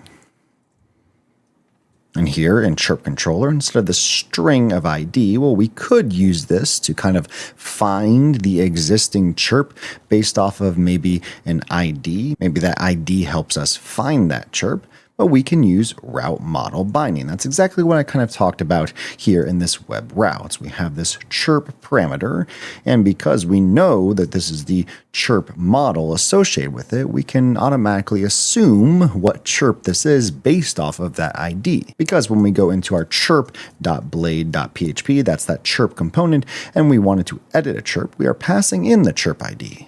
So this is Laravel's way of saying instead of having to search the database for a particular chirp with an ID, Laravel's just going to do all of this for us. And it's going to look like this. We're going to pass in the chirp model with a chirp variable. And then we can use this compact method. That's just saying, hey, I want to pass everything from this chirp into this view. And there we go. So what we're doing here is saying when this edit method has a chirp associated with it, a chirp model, let's just pass everything that is associated to that chirp into the view. Again, create an array containing the variables and their values. Oops, it looks like this button is a little bit out of whack when it comes to our styles. But if we click edit, you can see maybe here in the lower left side of the screen that it's /chirps/7. Clicking on it, we get this view. /chirps/7, that's the 7th chirp, and it automatically knows what information to bring in.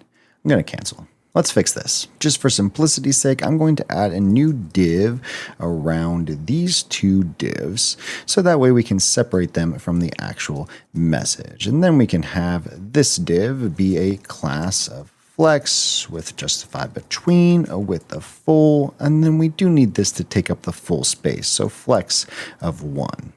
Again, just a small change. And yeah, that looks a lot better. So now that we have this new edit page, let's go ahead and link up this update chirp button as well as the delete button. This is going to be done in our chirp controller. So first, the update method. Again, we want to pass in the chirp model. So we're going to use the chirp model, and it's going to be a chirp. This is going to be similar to our store where we need to validate something first and then update the chirp.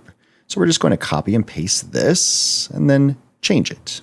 Instead of creating the chirp, what we're going to need to do is grab the chirp and update it with the validated info.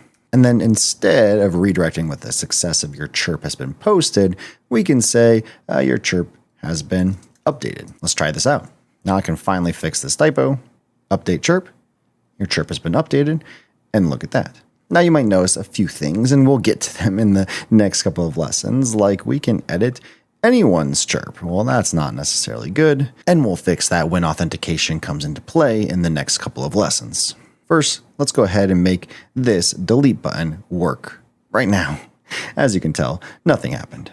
One thing that's really cool to note, that if you just copy and pasted it in, I wanted you to know that this is there. In the delete button, if we click on it, it pops up with a browser modal. Are you sure you want to delete this chirp? And of course, this isn't hooked up just yet, but this exists on the onClick method within a button. We want to return a confirm. This is just an HTML modal, an HTML confirmation modal.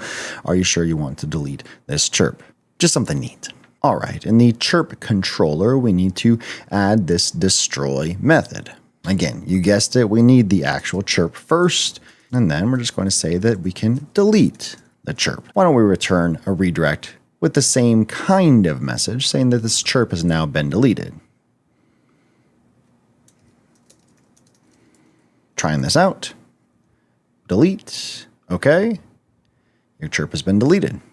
But again, it's not very good if we can delete anyone's chirp. We'll get to authorization in a little bit and what that means, but I do want to give a sneak peek on what this will look like when we do implement authorization and authentication. In this case, when a user is logged in, how do we know that they are able to edit and delete their own chirps? Let's start off by using an authorization check that Laravel gives. It's something called a policy, and you guessed it, we can use a PHP artisan command to make a policy. Now, we already have a chirp model that this policy should be modeled after, and if we leave that blank, we can say that this is going to be the chirp policy, and we need to apply this to the chirp model. And there we go. If we now look at this chirp policy, this gives us an idea of what can actually happen within a chirp. This is just a clean way to put all the code that we might need to check if a user is able to do X, Y, or Z.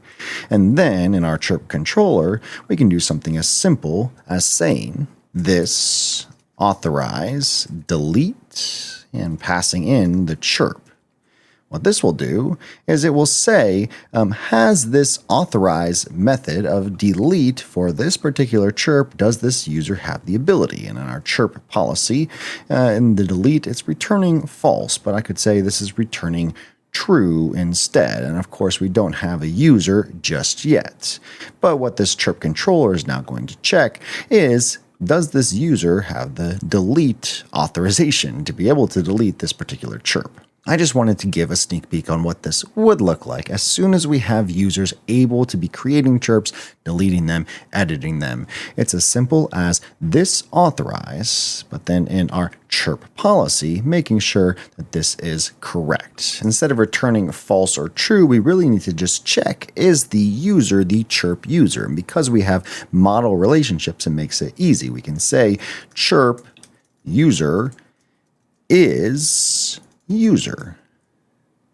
This is saying if the chirp user is the user that is trying to make this request, then returning true. If it's not, we're returning false. And we need the same for here as well. Again, we can't put this in the chirp controller just yet, so we're going to remove this authorization piece. But once we do set up authentication, then we can add that back in for the destroy method as well as the update method. Lastly, before we move on from this lesson, I do want to change how something is updated or shown when something is updated, rather. So if I edit this and I say, wow, and I update this, well, we don't know that this was actually edited. We don't know what the original was. We don't necessarily need to worry about that, but it'd be nice to know that this was updated and not just sent 2 hours ago. I mean, most social media platforms have this problem at some point in time, so we might as well get ahead of it. In our chirp component, in addition to the diff for humans, we really just want to add this if statement. If the chirp has been updated at, and if that updated at is different than when the chirp created at least by 5 seconds, then why don't we show this little edited text? And there we go. This was posted 2 hours ago, but it was edited. If I edit this one by our anonymous user, new post, edited. Things are really coming along. Why don't in the next lesson we add authentication, at least the first piece of it? We're going to allow our users to register, to create new accounts. And you'll see how easy this can be even without a starter kit.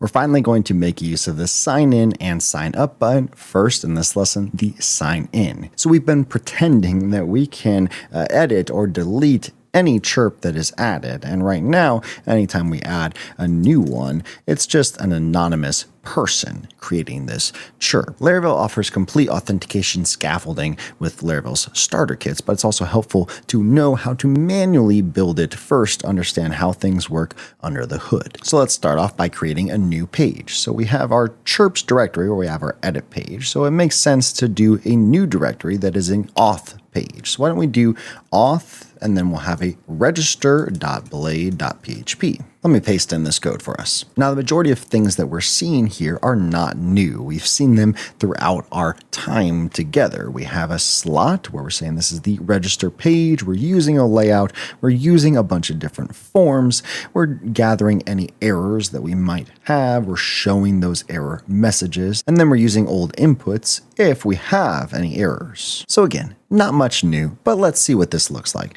Let's go ahead and attach it to our web routes. Just to keep things simple for now, let's go ahead and say route view, and this is the /register page, but this is our auth.register view. Now let's go ahead and make sure in our layout we are actually directing to the /register page, and we are not. So let's do that. /register. Oops. /register in the sign up. So sign up /register. This is creating a new account. Great. Everything looks good. So we have a name, we have an email, and a password, and a confirmation of a password. Just while I'm here, why don't I make this the /login route? Now we do need to register a user when they complete this form. We could create a new, maybe authentication controller, but what we're going to do is kind of split this up into different controllers. We're going to use PHP artisan make controller. And here's where we're going to go against the grain just a little bit. Instead of saying that this is a auth controller or a register controller even, I'm going to say that this is the auth/register controller. And this should be a invocable controller. What this looks like is a single controller created in the auth space. So /http auth and then register controller. And what this looks like is a single class, an invocable controller, which just means that usually you only have one method per controller instead of having a resource controller that has multiple, in this case, 7 different methods. So really something like this versus something like this is personal preference, but I did want to show 2 different ways that you might do it. So that way, everything that we're doing within auth, we're going to have invocable controllers instead of one massive authentication controller that has weirder method names, because we don't necessarily have an update method when it comes to authentication. We don't necessarily have a show method or an edit method. So this is just a different way of doing this. But we just pretend that this invoke is whatever method we normally would use in our chirp controller, for example, but this is just our register auth controller. And when we call it, it's going to use this invocable function. So almost identical to any other method or form that we've done. I'm pasting this in. We need to pull in the user model, and we're going to pull in the hash support facade, as well as the auth facade. Here's what's happening. We're going to validate the input. We're going to get the name, the email, the password. We're making sure it's confirmed, and that's what that password confirmation field that we have is. We're going to create the user with a hash of that particular password, and then we're going to log in the user, redirecting to the home with a status of success. Welcome to Chirper. And that's it. It looks like this shouldn't be as easy as it is, right? But it is, mostly because of the helper methods that Laravel provides, not just the authentication helper method to be able to log in the user that we just created, but also things like a hash to make passwords secure. And because we already have a user model that's given to us out of the box within Laravel, even if we don't have a starter kit that we started with, this just becomes incredibly easy to get a register controller or any sort of authentication up and running. Why don't we add this to our web route? So in addition to our view, we're going to add a post route post of register. And we're going to pass in that register class. You can see here that it's grabbing that auth register controller. Now there's something I want to add right now. Why don't we say that this is the register routes? So that way we know and it's easy to see them at a glance. But I do want to say that these routes should be able to be accessed by anyone, even if they're not logged in. This is where middleware comes into play, and Laravel has middlewares built out of the box for us. In this case, for the register route, I want to make sure that this is accessible by guest. So we're going to say this is a middleware of guest, and you can see here that we have that middleware available to us. And just for fun, I want to show us what a named route looks like. In this case, we can pass in a name, and I'm going to call this the register route. And we can do the same thing with our post method as well. We're going to say that this is a middleware of guests. And we don't necessarily need to name this because we're just posting to the /register route using the register invocable class that we just created. This name helps us say, hey, instead of knowing that it is the /register page, maybe we change this to new for some reason. Well, then we automatically know that it's still under the named route of register. We can actually update the navigation instead of this href to register to use a named route. For example, instead of that href of register, I can pass it this route. And in here, we might be able to see, yes, the register named route. And again, the VS Code extension is doing a lot of heavy lifting right here.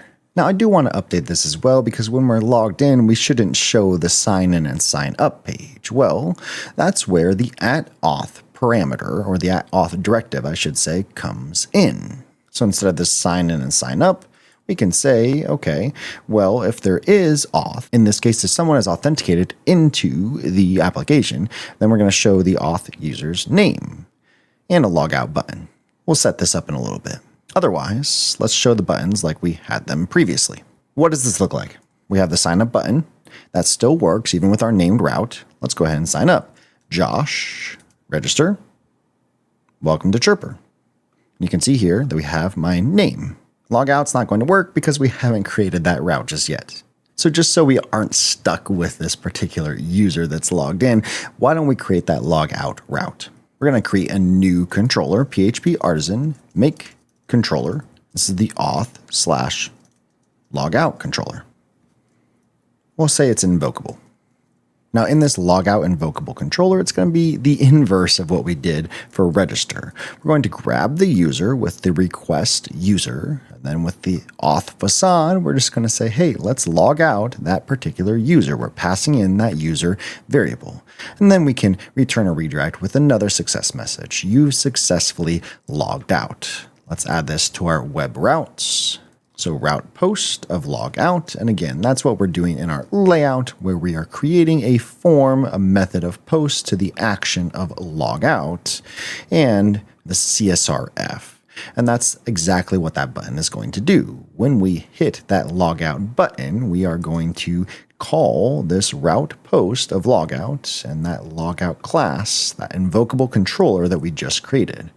I'm using the middleware of auth, and this is to show that, yes, there are multiple middlewares that Laravel gives out of the box, and auth is one of them. So in this logout option right here, what we're doing is saying, okay, only someone who is authenticated can actually hit this logout button. Of course, we have that in our layout here with auth as well.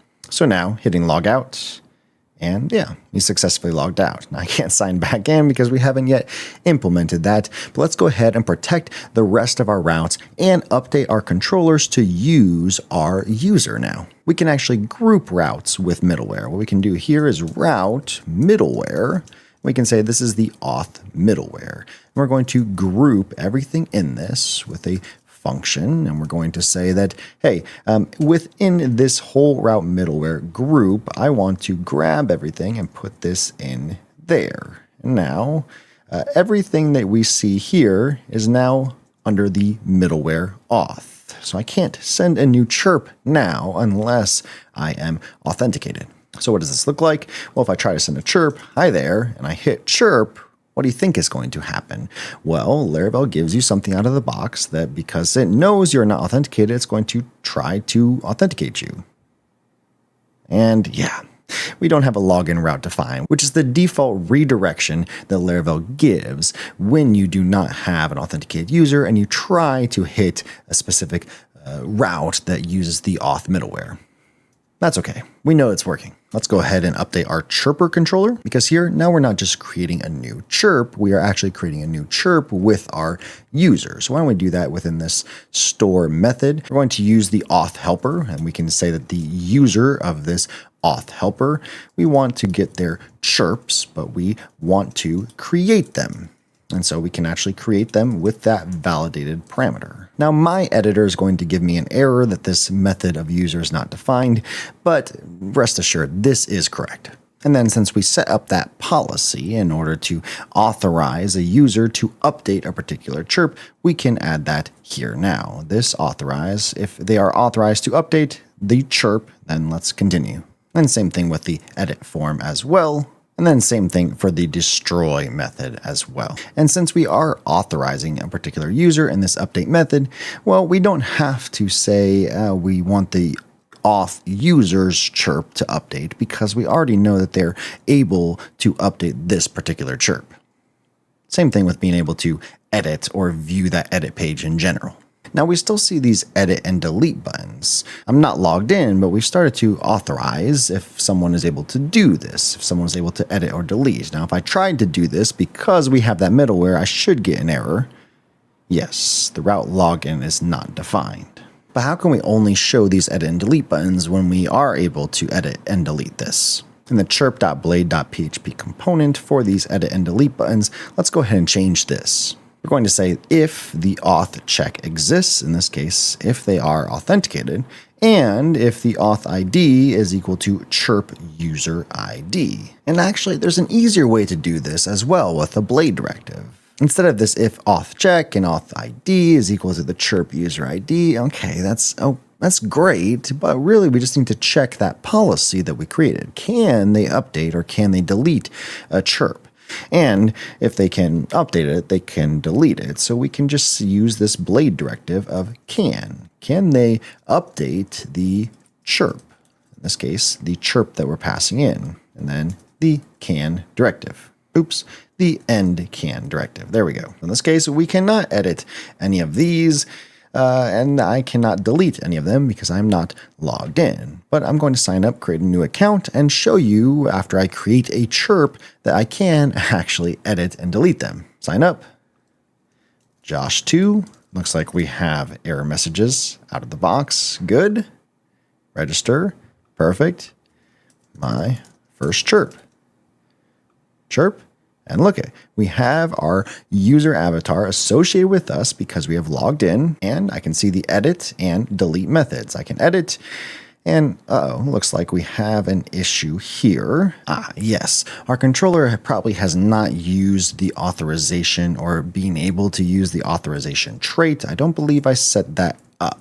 So let's go to the chirp controller, and if we want to use this authorize, what we can do is make sure this controller is set up to authorize. Use authorizes requests. That pulls in the use illuminate foundation auth access authorizes requests trait for this particular controller. Perfect. And now that we made that change, now our controller is using that authorizes requests trait. We have the ability to have those authorization policies available. So we can edit the chirps that we create. Edit my first chirp, edited, and update chirp. Perfect. And we can delete it. Your chirp has been deleted. Fantastic. Hopefully this shows you that authentication doesn't have to be too scary. Authentication within Laravel is actually incredibly easy because of the tools that it provides. And while yes, it's great, you can just grab a starter kit from Laravel and you have authentication out of the box, you don't necessarily need to do it every single time. That being said, starter kits are great because they have a lot that we're not going to even touch within Chirper, such as password reset pages. But last but not least, why don't we get the ability for users to log in? Because if I log out, I can't sign back in just yet. So let's do that in the next lesson. I've created at least 2 accounts now, mostly because I don't have a sign-in page just yet. So let's fix that. We're almost done. Let's keep going.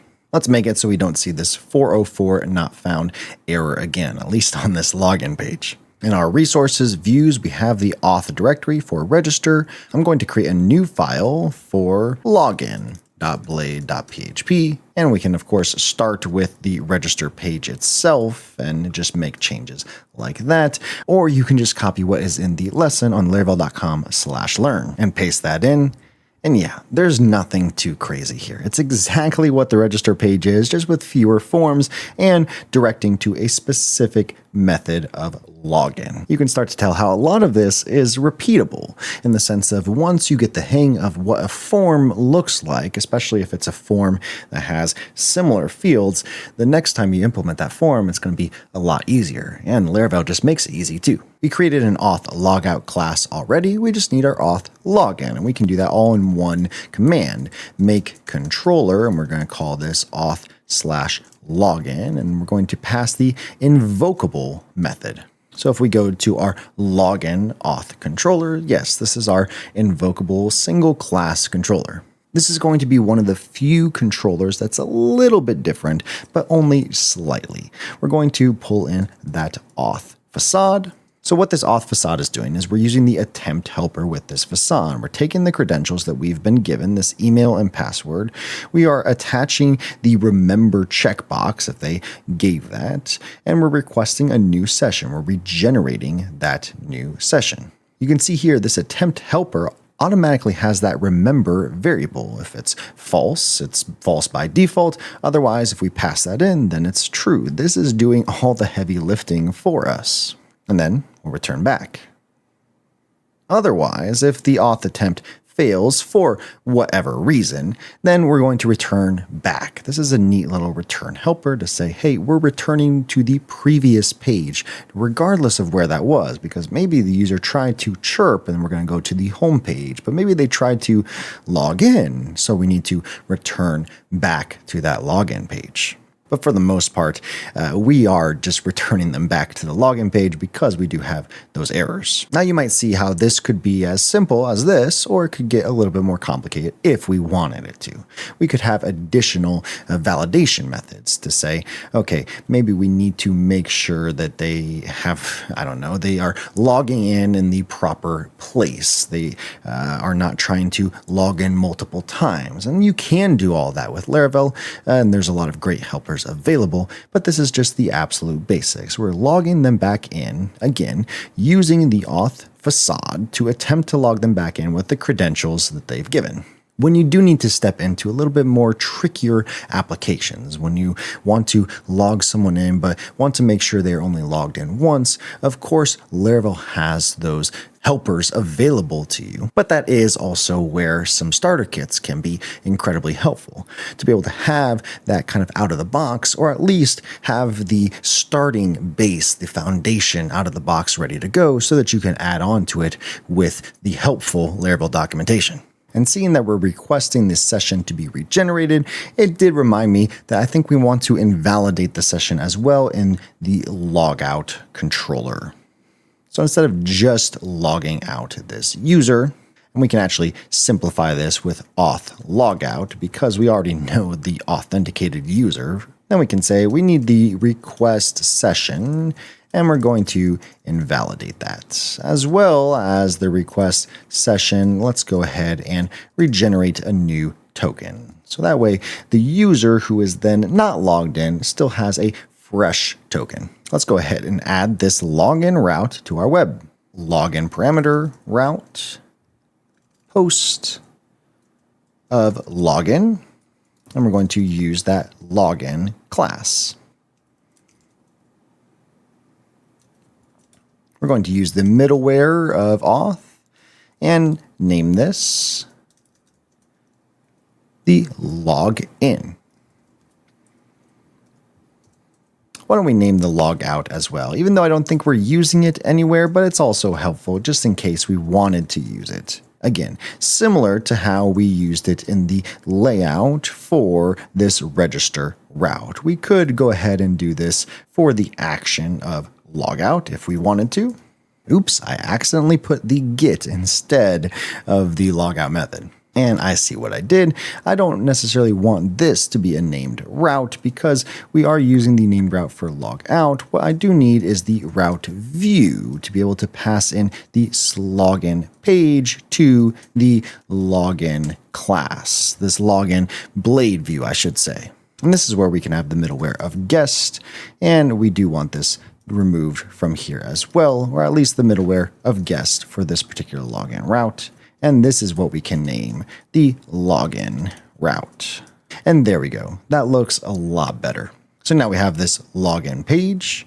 If I was to log in to my previous email that I created, we are welcomed back. And this logout button should work even with the named route. And there we go. And while I haven't done a good job of showing you how often you should commit and push to your GitHub repository, the neat thing is because we set this all up within Laravel Cloud, where as soon as you push any changes, it's automatically going to be deployed, we can do that as often or as little as we might want. Although it's better to do it as often as you can. But let's go ahead and do that right now. So we can add everything that we've done. We can commit this as the let's do it, and we'll go ahead and push this. And so what we'll see now is the opportunity to then view our full application live, ready to go, and with everything that we've built, but now hosted on Laravel Cloud. So if we go back to cloud.laravel.com and sign in with your account that you created, our Chirper application has now been deployed. We can click on this, and yes, we have our application live now on Laravel Cloud in production, ready for all to see. It looks like it's waking up from hibernation right now, and yeah, we could be the first to chirp here. So why don't we go ahead and do that? We'll sign up. We'll say first Laravel application created. Go ahead and chirp that. Fantastic. It looks great, and hopefully yours looks just as good too. Just to recap, if we try to create a chirp, because we have this middleware attached to any of the post methods for creating a chirp, editing a chirp, or anything like that, of course, we can't see editing or deleting a chirp, I cannot click on this. It takes me directly to the login page. Of course, we can register a new account if we would like, or I can log back in. We're using the default authentication, the auth helper and facade that Laravel gives, which includes remembering us and remembering that session. We have the ability to add new chirps. We can see that this chirp is attached to our particular user. If I was to add another one, it still uses my user and my little avatar. Logging out and signing in with a different email means that I cannot edit or delete these chirps that another user created.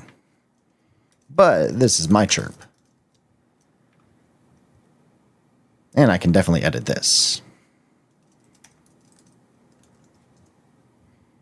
Full CRUD functionality of being able to create, read, update, and then delete. All within a neat little chirper application. Now, this is looking pretty good for someone like myself who is not a designer, but thankfully I have some incredibly talented designers on the Laravel team, and with the power of modern CSS like Tailwind CSS, which comes out of the box with Laravel's starter kits, you don't have to worry about it. But with that little bit of CSS, we can go from something like this to this. So let's take a couple minutes and I'll just show you what I did. You can find everything to copy and paste in the article section of the Laravel.com Learn page for this video. We're just going to add a whole bunch of stuff to the app.css. What that's going to do is a lot of stuff that you probably wouldn't normally do within modern Tailwind, but just for simplicity, I don't want you to have to modify too many files. It uses some custom theming to take everything that we already did and just make it look a lot nicer. And that's the power of Laravel, where it is just HTML and CSS, just with some added niceties. And with Tailwind being something that comes out of the box within starter kits, you can just do things like this. Now in the layout file, I'm going to add some OG images and some fav icons. Here's the code for them, and then with those new fav icons added in the public directory, we're going to add a new image directory as well. Images, and then here's where we can put our OG image. So then in the layout, all these fav icon assets, as well as the OG image, are Laravel VS Code extensions showing us that, yes, these are accurate. And then instead of this chirper button with this cute little emoji, well, we've got a nicely designed logo now. So I'm pasting that in. Now in the layout, because we have that custom theme, I'm just going to say that this is the Laravel chirper theme. So this is using that Daisy UI custom theme that we just created in app.css. In the chirp.blade.php, I'm going to remove the shadow. Same thing with the edit.blade.php from that card. And then back in layout, we're going to add this new footer instead. And then also in the chirp component, to keep it on theme with the colors that we have with this new logo, I'm adding this vibe is ocean to this avatars.laravel.cloud name, just to keep it on theme. And then just small changes to the login and register to have this be text XL with an MT margin top of 1.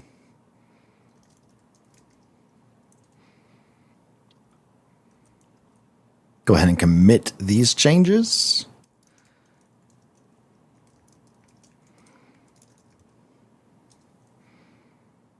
And we see this new git push being merged in Laravel Cloud. So we should see this live in just a few seconds. And look at that. It looks like it was successfully deployed. So we can access this domain. This is where we pushed this up to Laravel Cloud. And we have our brand new, freshly designed Laravel chirper ready to go. So congratulations. Give yourself a round of applause. You built your first Laravel application from start to finish. So in the next lesson, we'll take a brief look at what's next. Congratulations, you've just built your first Laravel web application from start to finish in about an hour, depending on how fast you're able to follow along. We started from nothing and we were able to get a multi-user authentication, authorization, everything, a social platform deployed with the power of Laravel. It takes all of that complex stuff that you might be scared or hesitant on in your development journey, and it makes it simple. You've been able to take this Chirp application, put it on the internet. It has user authentication. It has a full database that you can write to and also view. It also has security features like CSRF forms that Laravel gives out of the box, as well as password hashing. There's Tailwind CSS that we use with Daisy UI. And then all of this is neatly wrapped up within everything that Laravel gives from start to finish, from nothing to deployed. And so whether this was your first Laravel application or your second, third, fourth, fifth, whatever that might be, the great thing is it's always going to get better. Not only can your Chirper application have room to grow, there's fantastic things to learn, and maybe your Chirper application is a great starting point to say maybe user profiles or the ability to search, pagination, maybe even upload and display user profile pictures. What if you wanted to have people be able to like or favorite individual chirps? Or you could go more advanced with like real-time updates with Laravel Reverb or notification system. Maybe you use AI with Laravel's queue system, and so you kind of put it through this system of, is this able to be chirped? Maybe you want to get into that level of censorship. I don't know. The great thing is you've only just scratched the surface, and Laravel has so much to offer, not just in its ecosystem, but with the whole community as well. So as Taylor Otwell said, we must ship. So hopefully this isn't your last Laravel application. I'll see you next time.